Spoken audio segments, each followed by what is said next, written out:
Good morning students, सुप्रभात सभी को। आज फिर मार्गदर्शन ऑनलाइन क्लासेस में आपका स्वागत है। मैं सुशील स्वामी, ज्योग्राफी लेक्चरर, आपके लिए बीए बीएड सेकेंड ईयर के लिए जो आपके जैव भूगोल बुक लगती है, उस जैव भूगोल के बारे में हम अध्ययन कर रहे थे, या जैव भूगोल के जो अध्याय हैं उनको हम पढ़ रहे थे। तो हमने पिछले अध्याय में हमने पढ़ा था जिस प्रकार से जो जीवोम या बायोम पाए जाते हैं, वो बायोम जो है मरुस्थलीय बायोम हो गया, या यानी कि अपने कह सकते हैं कि भी जिस क्षेत्र में जैसा वातावरण होता है उस वातावरण के अनुकूल जिस प्रकार से जलीय बायोम है, या अपने कह सकते हैं कि स्थलीय वायु जो यानी कि मैदानी क्षेत्र का जो बायोम है, तो ये सारे जो हैं ये बायोम या जीव जंतुओं का जो समूह होता है, या उनको जो अन्य यानी कि वातावरण से भिन्नता रखते हैं उसे अपने जीवों हम कहते हैं। इसके बाद हमने पढ़ा था कि जिस प्रकार से पारिस्थितिकी तंत्र के बारे में हमने पढ़ा था। दूसरी यूनिट हमारी चल रही थी पारिस्थितिकी तंत्र की। पारिस्थितिकी किसे कहेंगे? अपने विभिन्न प्रकार के जीव जंतु जो हैं, विभिन्न प्रकार के जीव जंतु कहाँ पर निवास करते हैं एक वातावरण के अंदर, जिसे अपने कह सकते हैं कि वो पारस्परिक निर्भरता से अपना जीवन यापन करते हैं, जिसे अपने इकोलॉजी या पारिस्थितिकी जिसे अपने कहते हैं, और वहां पर एक दूसरे पर वो आधारित रहते हैं, या जिसे अपने यानी कि पारिस्थितिकी तंत्र कहते हैं। हमने उसके बाद में पारिस्थितिकी तंत्र के घटक हमने पढ़े थे, जिस प्रकार से हमने पढ़ा कि जैवीय घटक पाए जाते हैं, या भौगोलिक या पर्यावरणीय घटक पाए जाते हैं। जैवीय घटक में हमने देखा था कि भी विभिन्न प्रकार के जो जीव जंतु हैं उन जीव जंतुओं पर वो आधारित होती है, या सजीव जिसे अपने कह सकते हैं, सजीव घटक जिसे अपने कह सकते हैं। और वो सजीव घटक जिस प्रकार से पेड़ पौधे, वनस्पति या इनके जो जीव जंतु हैं उनको अपने शामिल करते हैं, और उन पर आधारित जो इनके देखा हमने पारिस्थितिकी जो तंत्र है, उन पर आधारित पारिस्थितिक तंत्र को हमने अध्ययन किया था। इसी प्रकार से पर्यावरणीय घटक जिस प्रकार से स्थल मंडल है, या यानी कि पर्वत, पठार, मैदान, या नदियां, महासागर, वर्षा का जल, हिमपात, ये सारे जो होते हैं ये हमने यानी कि पर्यावरणीय घटक के रूप में इनको देखा था। इसके बाद हमने जो है जिस प्रकार से पारिस्थितिकी का प्रकार हमने देखा था कि पारिस्थितिकी कौन कौन से प्रकार की होती है। हमने पढ़ा था स्व पारिस्थितिकी है, समुदाय पारिस्थितिकी है, या आवासीय पारिस्थितिकी पाई जाती है। इसी प्रकार से इसी क्रम में हमने देखा था कि भी जिस प्रकार से ऊर्जा का प्रवाह होता है, या भोजन श्रृंखला के रूप में जो है जीव जंतु पाए जाते हैं। ऊर्जा का प्रवाह, हमने ऊर्जा के प्रवाह के बारे में हमने देखा था कि ऊर्जा एक यानी कि जीव से दूसरे जीव में जो है स्थानांतरित होती है, या अपने ये कह सकते हैं कि ऊर्जा का जो प्रवाह है एक स्थान से दूसरे स्थान पर किया जा सकता है। इसी प्रकार से जिसे अपने उष्मागतिकी का नियम जिसे अपने कह सकते हैं, या ऊर्जा संरक्षण का नियम जिसे अपने कह सकते हैं कि ऊर्जा जो है संरक्षित रहती है एक जीव से दूसरे जीव के अंदर। इसी प्रकार से हमने आगे पढ़ा था कि भी भोजन श्रृंखला के बारे में हमने पढ़ा था कि भोजन श्रृंखलाएं कौन कौन से प्रकार की होती है। जिस प्रकार से हमने पढ़ा कि भी आखेटक भोजन श्रृंखला या भक्षक भोजन श्रृंखला होती है, प्रपोषी भोजन श्रृंखला होती है, और मर्तोपजीवी भोजन श्रृंखला होती है। अब इसके बाद में हमने जिस प्रकार से हम पढ़ते आए हैं कि भी जीव जंतु जो होते हैं वो जीव जंतु एक दूसरे पर आधारित रहते हैं, जिसे हमने इकोलॉजी कहा था, या अपने जैव भूगोल में हम पढ़ रहे हैं जैव भूगोल। जैव भूगोल की जो कार्य प्रणाली है उस जैव भूगोल में जैव मंडल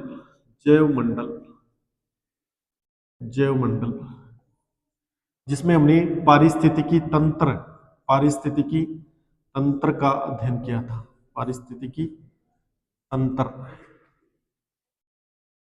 तंत्र में हमने अनेक प्रकार के पारिस्थितिक तंत्र हमने पढ़े थे कि भी जिस प्रकार से हमने पढ़ा था स्व पारिस्थितिकी हमने पढ़ी थी, स्व पारिस्थितिकी, या समुदाय पारिस्थितिकी हमने पढ़ी थी, समुदाय पारिस्थितिकी हमने पढ़ी थी। इसके बाद हमने आवासीय पारिस्थितिकी पढ़ी थी। इस प्रकार पारिस्थितिकी के बारे में हमने अध्ययन किया था। तो पारिस्थितिकी में जो अध्ययन किया जाता है वो एक जीव से दूसरे जीव में जो है ऊर्जा का प्रवाह होता है। ऊर्जा का प्रवाह एक स्थान से दूसरे स्थान पर, एक जीव से दूसरे जीव में भोजन श्रृंखला के रूप में, भोजन श्रृंखला के रूप में हमने पढ़ा था। उसके बाद हमने जो है इनके जिस प्रकार से भोजन श्रृंखला जो होती है, अपने ये मान सकते हैं कि भी एक जीव से दूसरे जीव में, यानी कि एक जीव से दूसरे जीव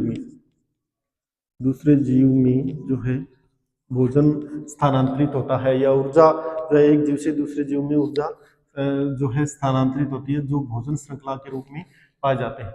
इस प्रकार से भोजन श्रृंखला के बाद में हमने देखा था कि भी जीव जो है, जीव एक दूसरे से यानी कि पारिस्थितिक तंत्र बनाते हैं, पारिस्थितिक तंत्र बनाते हैं। और ये पारिस्थितिक तंत्र जो है एक अपने कह सकते हैं कि पारिस्थितिक पिरामिड के अनुसार ये चलते हैं। पारिस्थितिक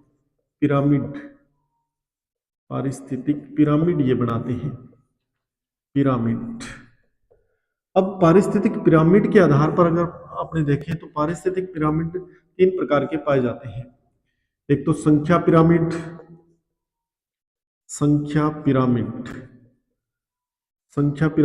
दूसरा होता है बायोमास पिरामिड,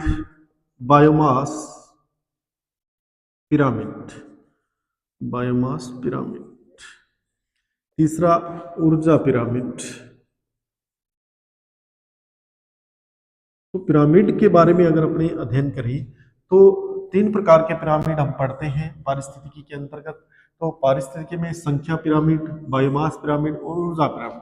अब संख्या पिरामिड के बारे में अपने देखें तो अधिकतर यानी कि संख्या पिरामिड के अंदर जो है छोटे छोटे जीव जो होते हैं वो अधिक पाए जाते हैं। जिस प्रकार से अपने ये कहते हैं कि भी छोटे कीट पतंगे, शलभ या यानी कि छोटे छोटे जीव जो है वो अधिकतर जो है उस संख्या पिरामिड में ज्यादा होते हैं संख्या में, या संख्या के आधार पर अगर जो पिरामिड बनता है, संख्या के आधार पर पिरामिड बनता है, संख्या के आधार पर वो पिरामिड संख्या पिरामिड कहलाता है। कहने का मतलब कि प्रारंभ में आधार पर, आधारीय भाग में, पिरामिड के आधारीय भाग में जो है संख्या अधिक पाई जाती है, संख्या अधिक पाई जाती है। और जैसे जैसे अपने ऊपर की तरफ जाते हैं वैसे वैसे जो है संख्या कम होती जाती है। संख्या पिरामिड में संख्या में कमी आती जाती है, ऋणात्मक होती जाती है संख्या। इसलिए इस प्रकार का जो पिरामिड बनता है, वो पिरामिड अगर देखा जाए तो वो पिरामिड किस प्रकार का बनेगा कि वो पिरामिड जो है आधार पर अधिक चौड़ाई लिए हुए होगा। कहने का मतलब उसका जो है आधार वह अधिक चौड़ाई वाला होगा। और जैसे जैसे ऊंचाई की तरफ जाएंगे वो जो पिरामिड है वो इस प्रकार से सामान्य जो स्वाभाविक पिरामिड होता है उस प्रकार की आकृति का पिरामिड होता है, जिसमें अगर अपने देखें तो इस प्रकार से जो है पिरामिड की संरचना पाई जाती है। क्योंकि ये जो भाग होता है आधारीय भाग, इस आधारीय भाग में जो है जीव जंतु, छोटे जीव अधिक पाए जाते हैं। और जैसे जैसे ऊंचाई की तरफ बढ़ते हैं वैसे वैसे जीवों की संख्या कम होती जाती है, जीवों की संख्या जो है वो कम होती जाती है, जीवों की संख्या कम होती जाती है। और जो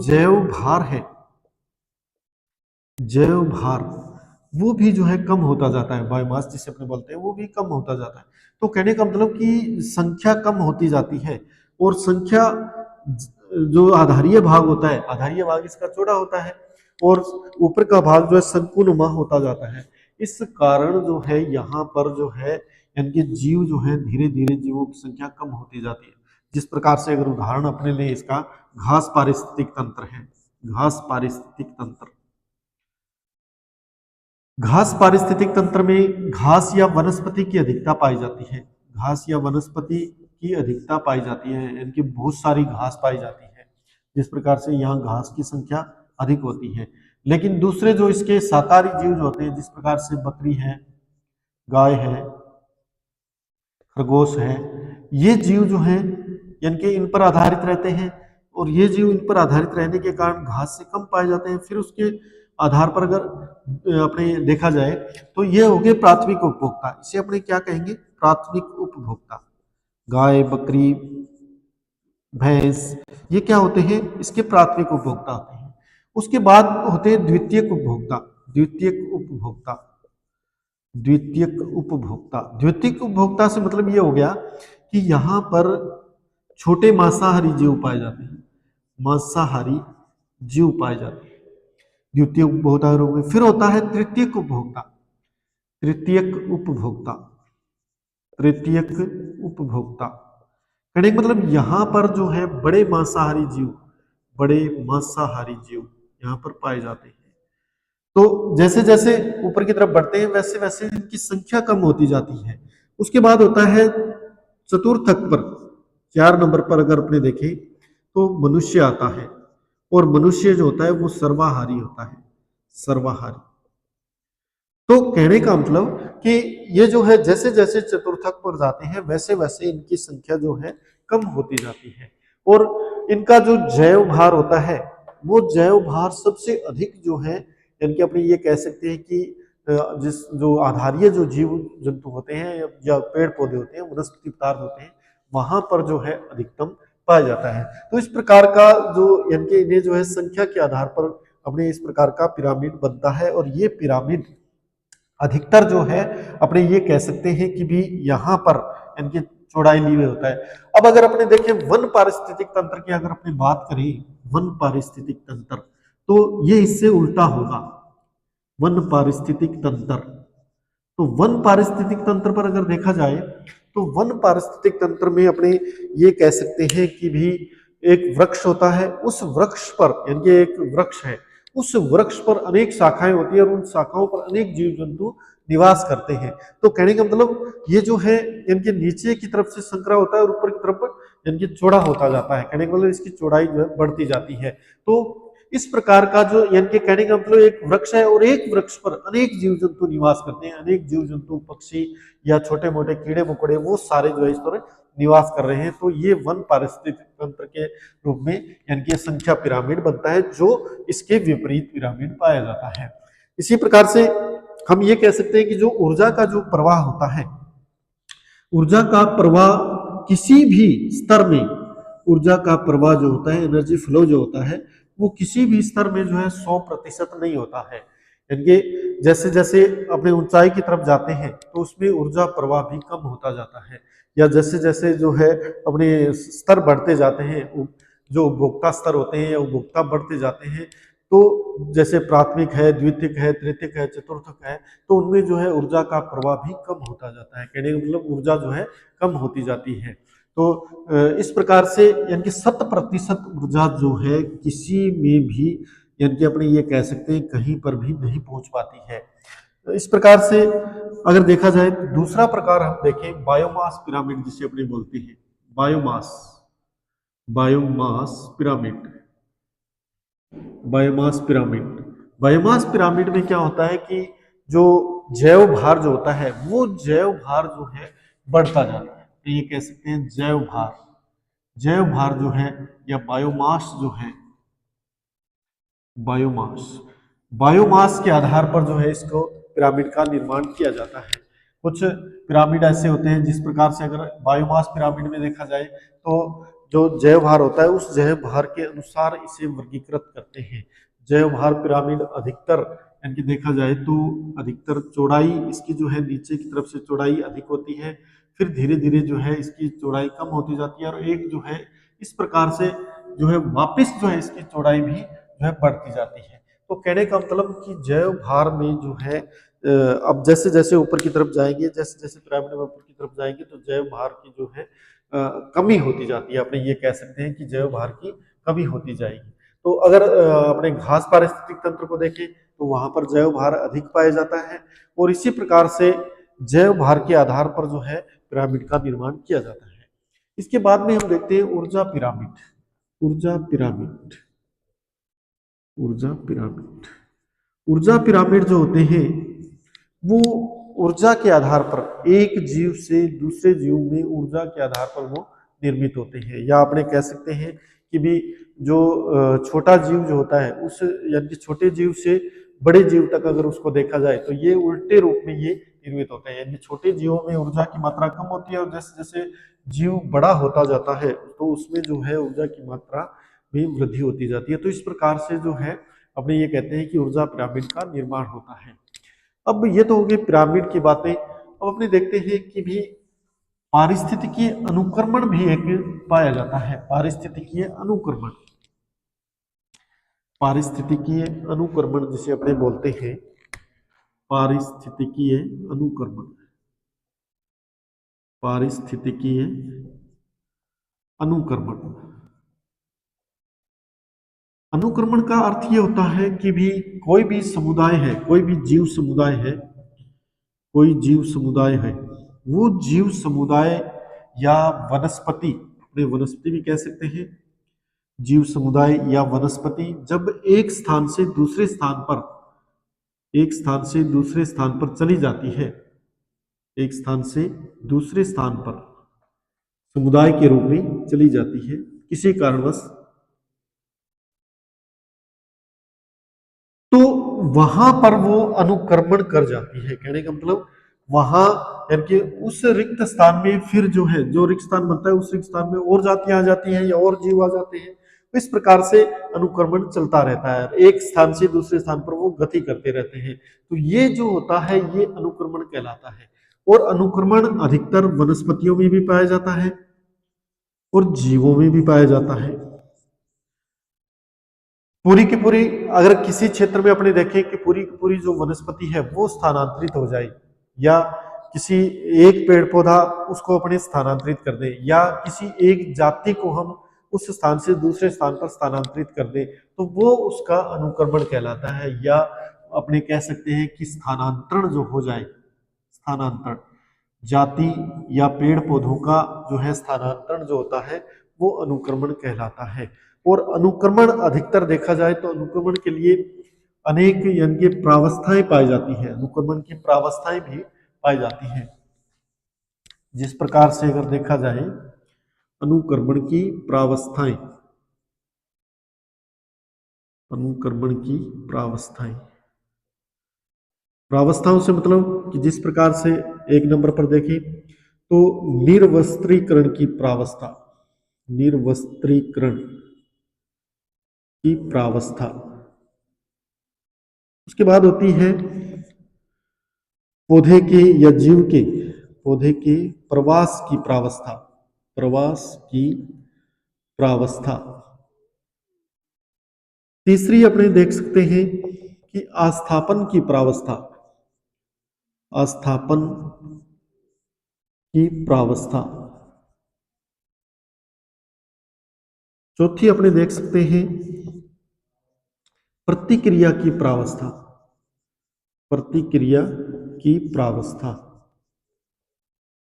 चौथी अपने पांचवी अपने देख सकते हैं कि भी स्थिरीकरण की प्रावस्था, स्थिरीकरण की प्रावस्था। तो 5 प्रावस्थाएं जो है इसकी अनुक्रमण की 5 प्रावस्थाएं पाई जाती हैं। निर्वस्त्रीकरण की प्रावस्था से मतलब कि वो क्षेत्र जो है न्यूडेशन जिसे अपने बोल सकते हैं, न्यूडेशन यानी कि वो क्षेत्र जहां पर से पूर्ण रूप से पौधे या वनस्पति जहां पर चले जाते हैं, जिसे अपने कह सकते हैं कि वहां पर किसी भी प्रकार के जीव या वनस्पति वहां पर नहीं पाई जाती है, वो होती है न्यूडेशन की प्रावस्था, जहां पर कुछ भी नहीं पाया जाता है। उसके बाद हम देखते हैं पौधे की प्रवास की प्रावस्था। प्रवास से मतलब किसी भी क्षेत्र से अगर एक पौधा लाकर जो है अपने वहां पर जो अगर रख दिया जाए या लगा दिया जाए तो वो उसके प्रवास की प्रावस्था होती है।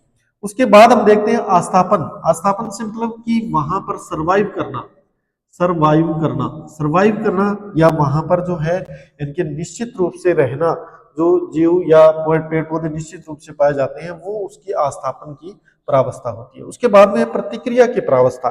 प्रतिक्रिया से मतलब कि उस वातावरण के साथ वो कोई भी पौधा या जो जीव हम लेके आए हैं वो पौधा या जीव किस प्रकार से उससे यानी कि प्रतिक्रिया करता है या किस प्रकार से संघर्ष करता है, वो उसकी प्रतिक्रिया की प्रावस्था होती है। इसके बाद हम देखते हैं स्थिरीकरण की प्रावस्था। स्थिरीकरण से मतलब कि वो उस वातावरण में किस प्रकार से स्थिर होता है, या एक स्थान से दूसरे स्थान पर उसको लाया गया है तो वो उस वातावरण में किस प्रकार से स्थिर प्रक्रिया करता है, वो उसकी स्थिरीकरण की प्रावस्था होती है। इसके बाद हम देखते हैं कि भी अनुक्रमण के प्रकार, अनुक्रमण के प्रकार कौन से होते हैं। अनुक्रमण के प्रकार जिस प्रकार से अपने कह सकते हैं कि जलीय अनुक्रमण होता है, जलीय अनुक्रमण भी होता है, मृस्थलीय अनुक्रमण भी होता है, मृस्थलीय अनुक्रमण भी होता है, और तीसरा जो है मृदा अनुक्रमण भी होता है। मृदा अनुक्रमण भी होता है। अब जलीय अनुक्रमण में क्या होता है कि समस्त जल जो है, समस्त जल समाप्त हो जाता है और वहां पर स्थलीय भाग आ जाते हैं, तो वो उसका जो है जलीय अनुक्रमण कहलाता है। इसी प्रकार से मरुस्थलीय अनुक्रमण क्या होता है कि ऐसे क्षेत्र जहां प्राचीन समय में जो है अपने ये कह सकते हैं कि भी मरुस्थल होते हैं और वहां पर जो है वनस्पति भाग उग जाते हैं या वहां पर वनस्पति पदार्थ या पेड़ पौधे लग जाते हैं, तो वो वहां का मरुस्थलीय अनुक्रमण कहलाता है कि मरुस्थल वहां से गायब हो जाता है। इसी प्रकार से मृदा अनुक्रमण जिसे अपने कह सकते हैं कि जो चट्टाने होती हैं, छोटी छोटी चट्टाने, वो चट्टाने जो है टूट फूट कर जो है मृदा का निर्माण करती हैं, तो वो उसका मृदा अनुक्रमण कहलाता है। इस प्रकार से अनुक्रमण जो है अगर देखा जाए तो अनुक्रमण समुदाय या जीव जंतुओं का अनुक्रमण कहलाता है। एक स्थान से दूसरे स्थान पर स्थानांतरण अनुक्रमण होता है। अनुक्रमण की 5 प्रावस्थाएं पाई जाती है और अनुक्रमण जो है अगर देखा जाए तो अनुक्रमण 3 प्रकार से हो सकता है। कौन कौन सा? जलीय अनुक्रमण, मरुस्थलीय अनुक्रमण और मृदा अनुक्रमण। Thank you students, all of you.